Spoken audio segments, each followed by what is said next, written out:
Listen, I want you to get ready, grab a snack, grab a drink, nest a little bit, find a comfy place, grab a blanket, because this one is going to be a long one. Hi my friend, hi, thank you so much for watching. My name is Mia and this is my virtual vanity, a place where we both love makeup and we're quite critical of it. It's been a bit since I filmed after Mia Mask fizzled out. I think I had a really good run with that one out of all of the years that I did Mia Mask for, but towards the end of the year, almost everything that could go wrong went wrong. 2022, you know, grabbed me by the hair and took me for a ride around town. Wasn't pleasant. I'm just hoping that as we taper out of January and go into February, you know, in February is my birthday as well, maybe the universe will decide to give me a break and stop testing me, because I'm already mentally ill and I don't know how much mental fortitude the multiverse wants of me. Anyway, I didn't come here to whine. What I came here for is to rank all of my makeup purchases for the year 2021. First and foremost, thank you so much to Ana Luisa for sending me some more beautiful pieces. Ana Luisa jewelry is one of my favorite jewelry brands because they match my style of dainty but intentional jewelry. I do love me some big earrings, but day to day I mostly wear tinier pieces, and Ana Luisa has a lot of stuff like that. They sent me some absolutely beautiful earrings. It's what I'm wearing right now, and a couple more that I will show you as I'm talking about them. And also this beautiful necklace that reminds me a bit of a tarot card, and I really dig that aesthetic. They're going to have some amazing sales coming up, especially as we're going into Valentine's Day. And you know, a lot of people just want something beautiful, something pretty shiny. They're a great brand to shop from. They try to stay carbon neutral. Their stuff is really good quality. I've been working with them for quite a while, and everything that they sent me lasted. So it lasted through almost daily wear. I have a pair of Huggies from them that just, I think they're begging me to leave them alone, but it's not my fault that they go with everything, so I wear them all of the time.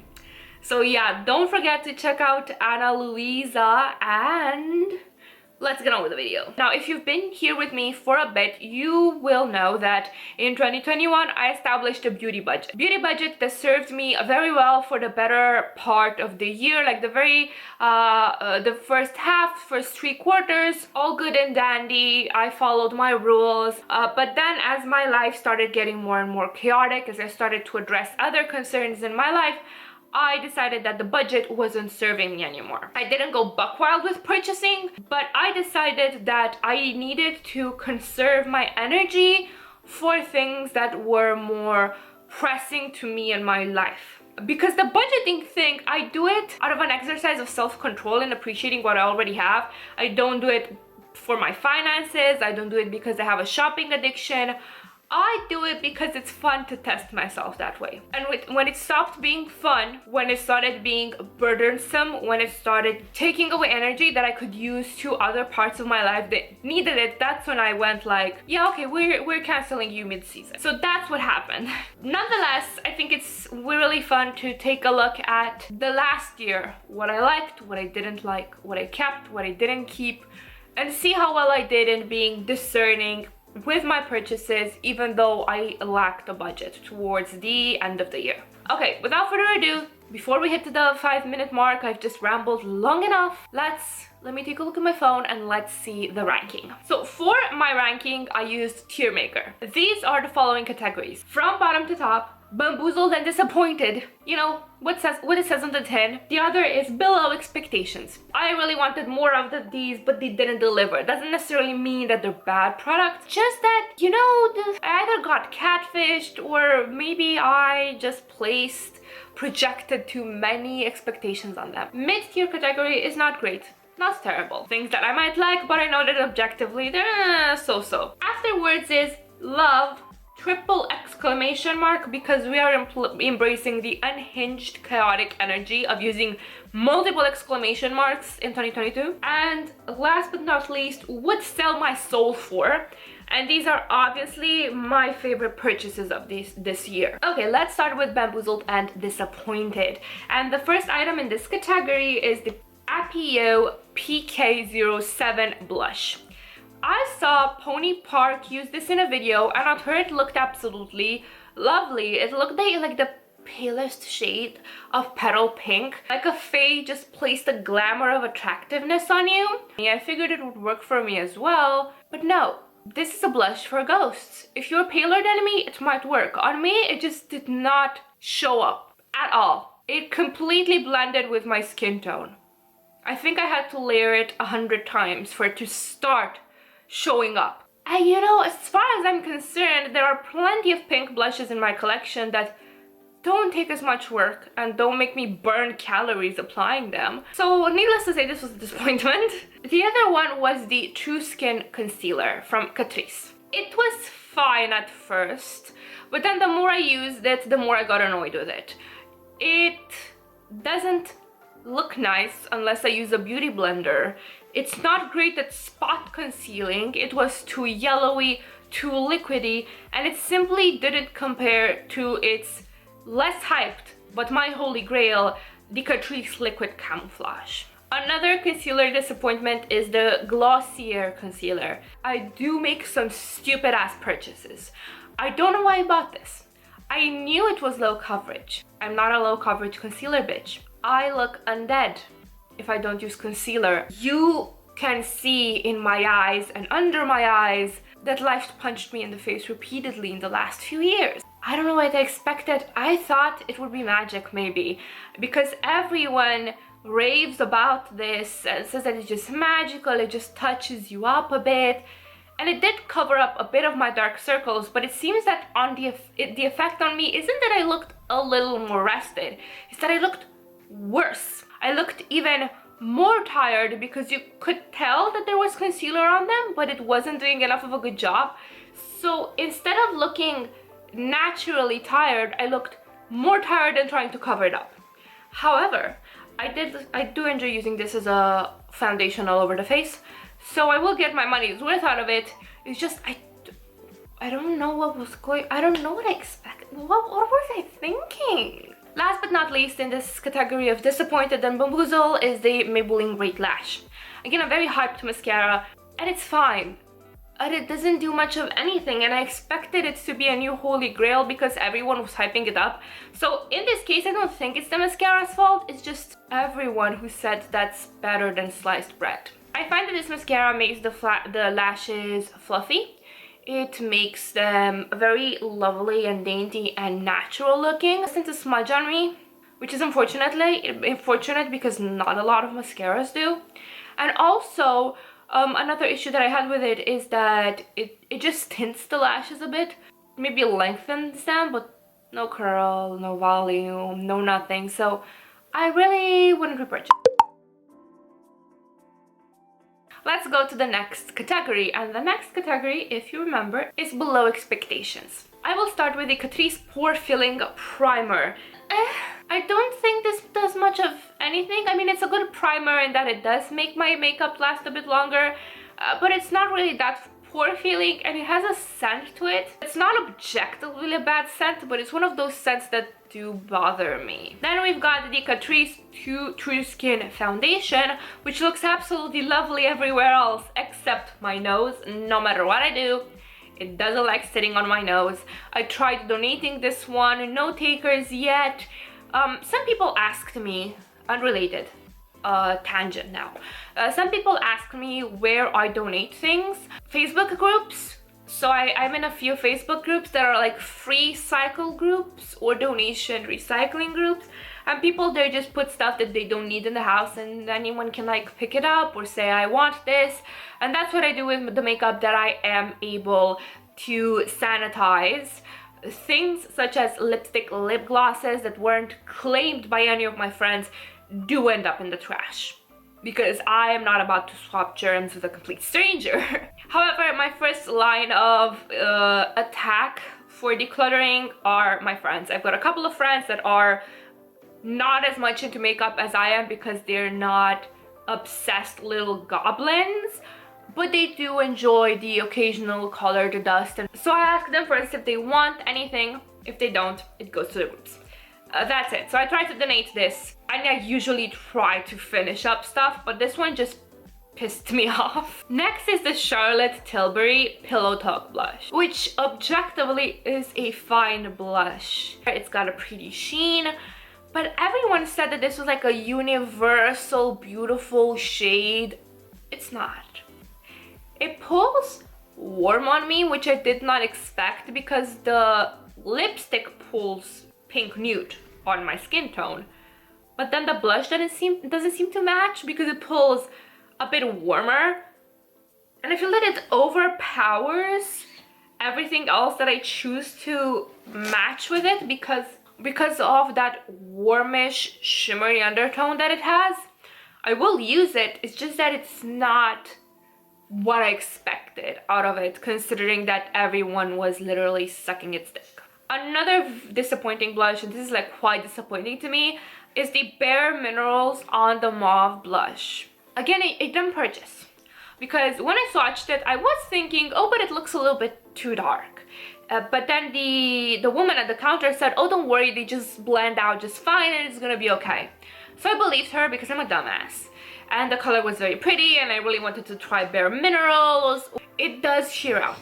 It does blend out, but I have to work for it. And I do feel that the more I try to sheer it out, it just tends to look patchy. It looks like a shade that doesn't belong on somewhat of my skin tone. Speaking of blushes, I bought the Kiko Milano, what was it called? Precious Rituals blush, the one that had a split pan.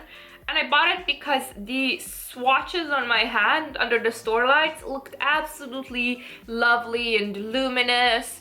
And I really enjoyed the idea of a split pan that I could mix up.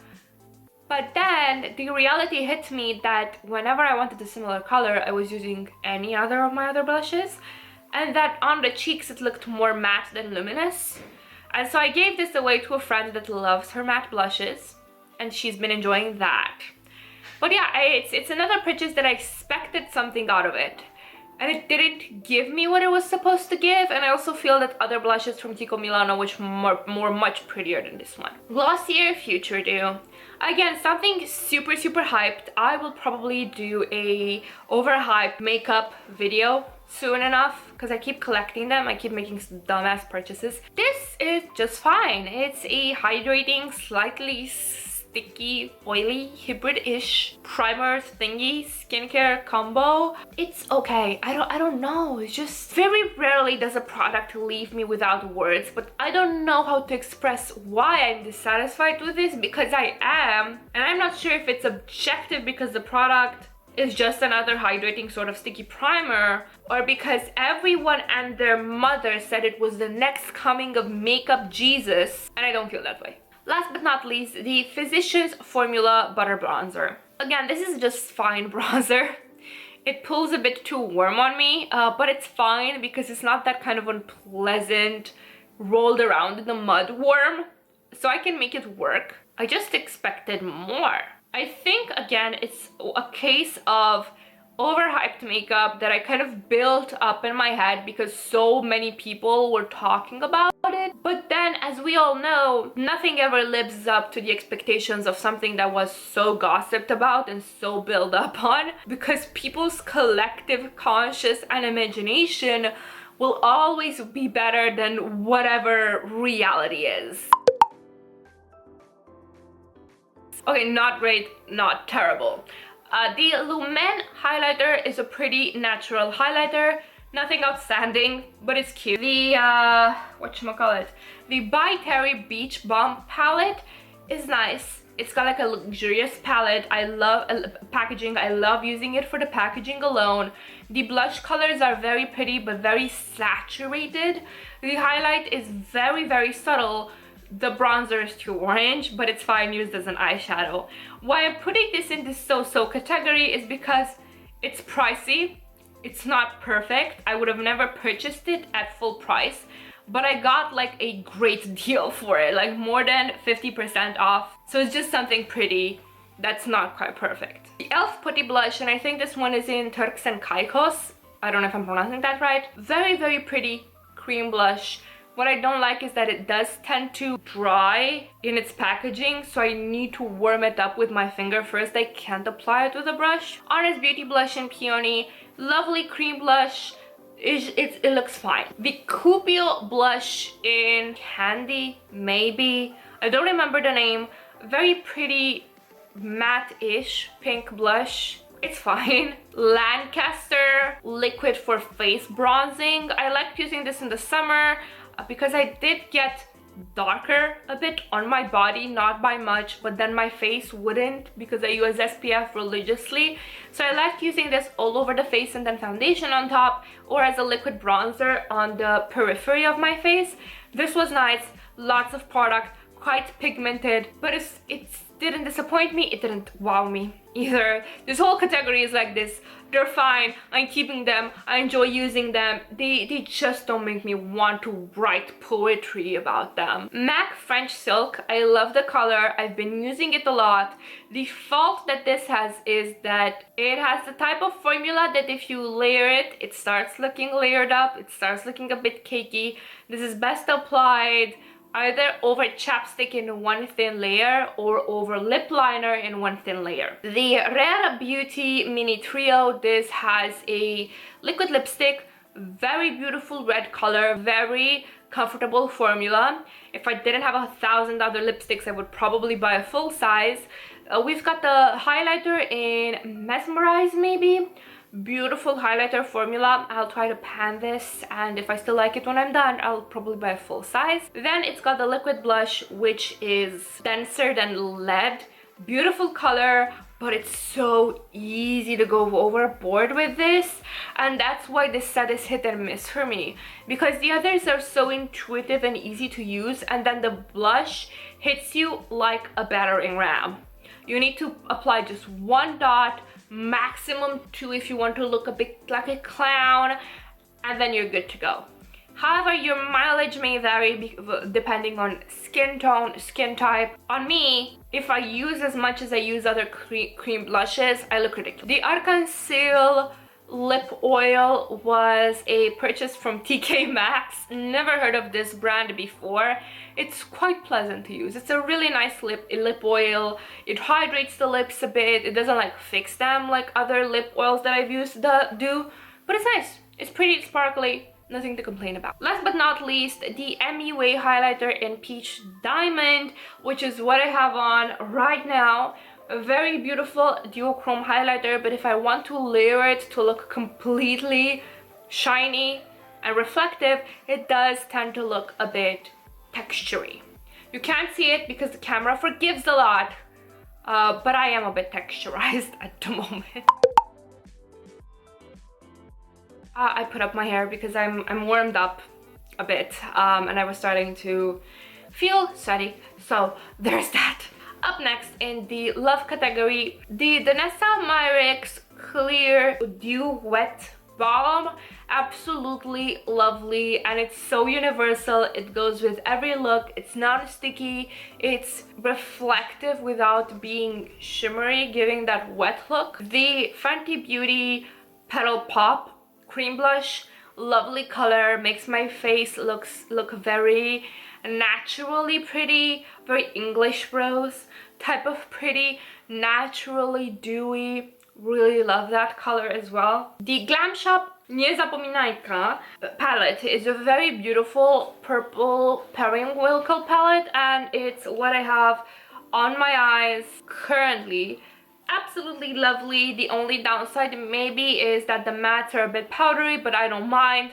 Love the shimmers, love the color story. Very inspiring palette. I bought some Glamshop pastel singles. I love them. They're very pretty. I need to do maybe a series of looks with them for Instagram. That would be a great idea. You guys know that I'm a fan of Glamshop in general. I've got a review for them, so if you want to hear my thoughts further into this brand, I'll link that below. The Isadora Velvet Powder. I really like this in the summer when I was just a touch, like a tinge, just a bit darker than I am right now. I like using this as a pressed powder foundation for the nose area because it mattifies the nose. It has such high coverage. It's very, very pretty.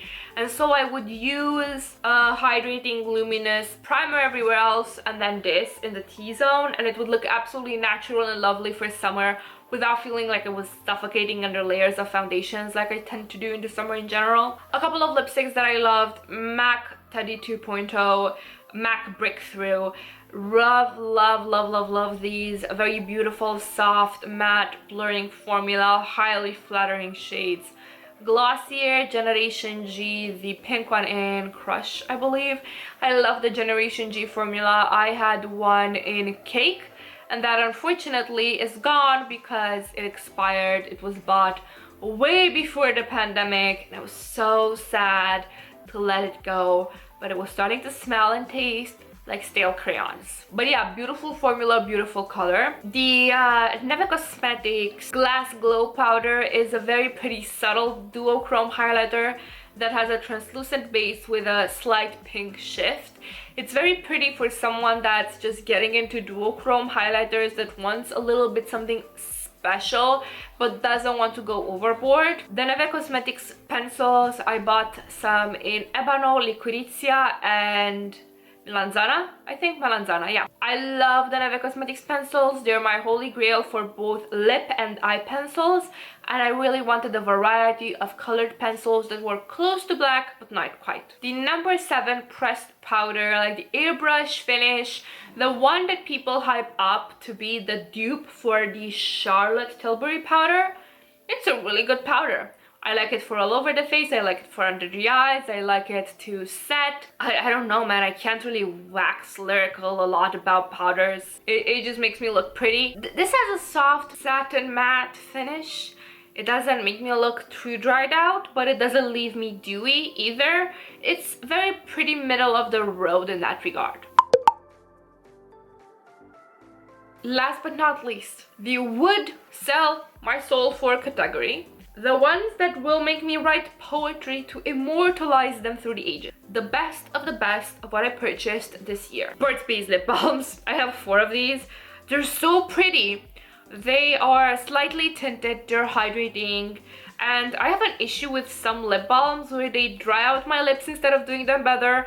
I've noticed that with vitamin E lip balms that have certain type of oil, but I've not figured which because most of them have like a combo. I've noticed I have this issue with lanolin. I think I developed a sensitivity to it because I used the Lanolips religiously, and it helped my lips until it stopped and it turned on me and betrayed me and my kingdom. But yeah, these don't do that to me. They're actually quite beautiful and hydrating and slightly tinted.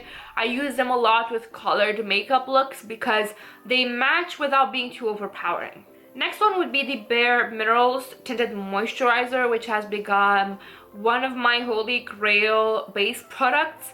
This is very light and airy, blends into the skin beautifully, leaves me looking hydrated and dewy, and is beautiful all year round. The Charlotte Tilbury Pillow Talk lipstick is worth the hype.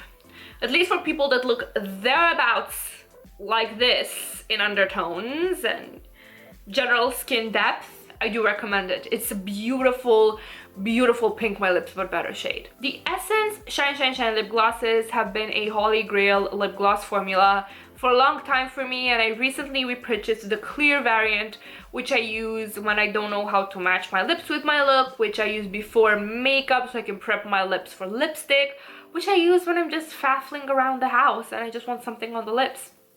It's lovely. It's a very lovely drugstore product. The Face Stockholm Cranberry Veil lipstick is a red lipstick for people that don't wear red lipsticks. It tints the lips a bit. It looks like you just bit into a berry, or you know, into a pomegranate, like an apple, like in the game Hades, which I have been obsessed with for months now and I just can't stop. And the more you layer it, the more it pulls like a true red lipstick. Very lovely, very versatile. I think I've waxed lyrical about this and the next item on the lip in my favorites video for 2021. The Face Stockholm Devoted Blush is the perfect pink blush for me because it's beautifully pink without being too childish, without being too dull looking.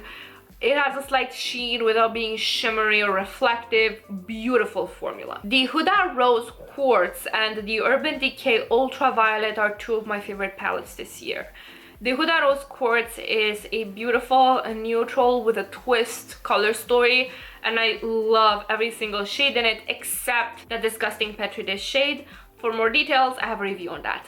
The Urban Decay Ultraviolet I trashed in an anti-haul, but then I got proved wrong because it's very beautiful for ethereal, subtle, colorful looks. Last but not least, I finally found my holy grail contour product, and that is the Misha Contour in Smoked Hazel, which is just a tiny thing, like the size of my thumb, a little bit bigger.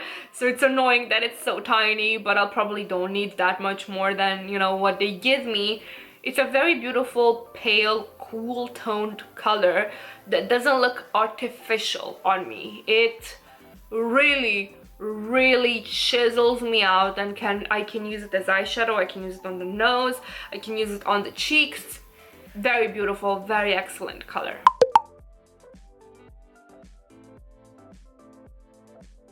So yeah, that was it. These were all of the products that I bought in 2021 with my own money.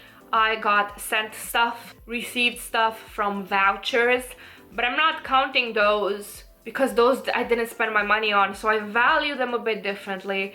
And I have a video in the works about how receiving free product starts skewing with your sense of value and with how you perceive those items. So that's why I wanted to list only the things that I paid money for, because when I do pay money for things and it doesn't work, I do get pissed. Before you go, please let me know what your ranking is for what you purchased this year, if you feel up for it. And don't forget to check out Ana Luisa. I do love their jewelry, and they will have some amazing sales starting in January, continuing to February, because, you know, Valentine's Day, who doesn't want to treat themselves or their partners to something pretty and shiny? Thank you so much for watching. Please don't forget to have a wonderful evening, morning, second breakfast, third lunch, or whatever it is we're from. Bye!